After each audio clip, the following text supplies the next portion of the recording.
Sweet freedom. Sometimes we use our freedoms to make poor choices, and the choices we make can form behaviors that become a part of our lifestyle, and the cycle continues on, having long-term effects on our health, thinking, and activities. What looks good, sounds good is not always what's good for us. What doesn't look pleasing to the eye or taste so good to the senses sometimes has the best impact on our overall health. Creating good habits that become a part of our lifestyle makes us feel better, think clearer, and gives us nourishment that strengthens us in every way. We are in control of our own decisions on what thoughts to accept as well. If we allow media and the many distractive, not so interactive tools to condition our thoughts, actions, and behaviors, we will suffer. Stop the cycle by meditating on an unchanging truth that surpasses all time and space. The mind, body, and soul is sustained. The word breathed by our Creator equals life. Life now, life eternal. In John 21:17, Jesus asked Simon Peter, "Do you love me?" He answered, "Lord, thou knowest that I love thee." Jesus saith unto him, "Then feed my sheep." Do we love our children, friends, family, even strangers that are dear to the Father? What words do we share that will give true health to the bones, nourish the soul, and lead to life? Or is death in the pot? By examining ourselves daily, filtering our thoughts and intents through Scripture, we may be sure our words are true and pure. Detox for the spiritual being that we are. Our physical being is a temporary instrument to be used in constructive ways for a much higher purpose. Let's not lose focus on that truth. Seeking an eternal kingdom that will never perish while being good citizens in an earthly kingdom, we show ourselves good stewards whose inheritance shall never end. True liberty cleanses us from false teaching and sinful affections, freeing us from the sinful desires and agendas of the sinful nature. Our nation was built upon a foundation that declares that there is a God, and that God created all men equal, and that all men are endowed by their Creator with certain unalienable rights: life, liberty, and the pursuit of happiness. Government is instituted to protect those rights, a huge responsibility that comes with true freedom and liberty. This freedom has been misused and made to be something entirely selfish and devilish in our society, leading to destructive behaviors, seducing the youth in their most fragile stages of growth like a serpent ready to inject venomous poison into their impressionable minds. In confusion they are led as their actions have catastrophic consequences over time to the whole of human race. The generations following are who will feel the consequences to its full extent. The God of the Bible, His breathed word, is inspired by God and written by vessels of honor to reveal His glory, so that we may have wisdom and protection from our enemies. Break down that foundation, then our ignorance will find us conquered, a nation in ruins. In Him we may have peace, not peace as the world gives, but peace in knowing that whatever battles we face, we have the map, instructions, the plan that guides and directs us through what is foreseen.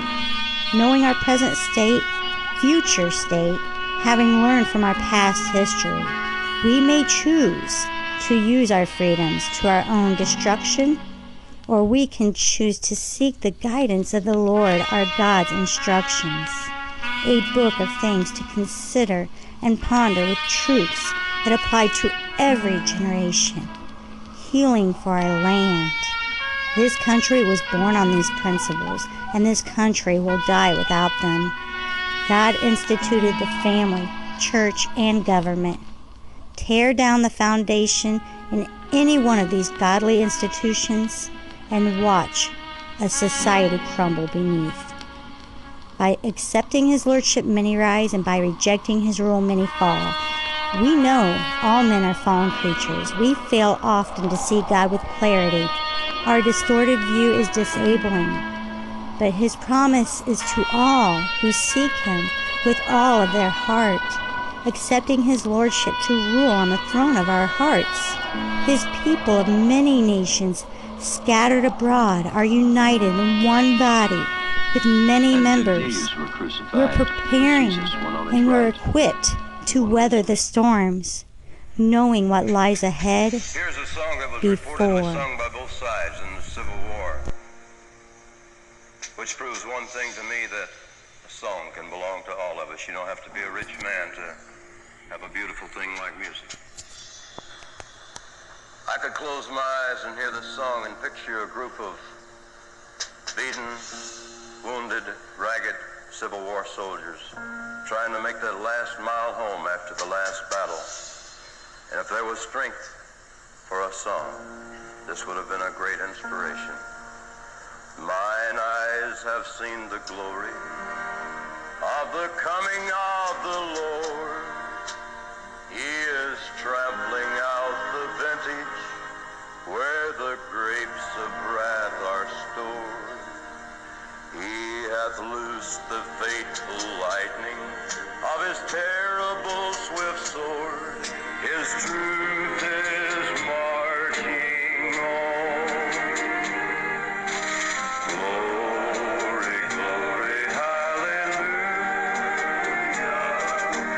Glory, glory, hallelujah. Glory, glory, hallelujah. His truth is marching on. I have seen him in the watchfires of 100 circling camps. They have builded him an altar in the evening dews and damp. I can read his righteous sentence by the dim and flaring lamp. His day is marching on. Glory, glory, hallelujah. Glory, glory, hallelujah. Glory, hallelujah. His day is marching on. In the beauty of the lily, Christ was born across the sea, with the glory in his bosom that transfigured you and me. As he died to make men holy, let us live to make men free, while God is marching on. Glory, glory, hallelujah.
And Jesus said, Father, forgive them, for they know not what they do.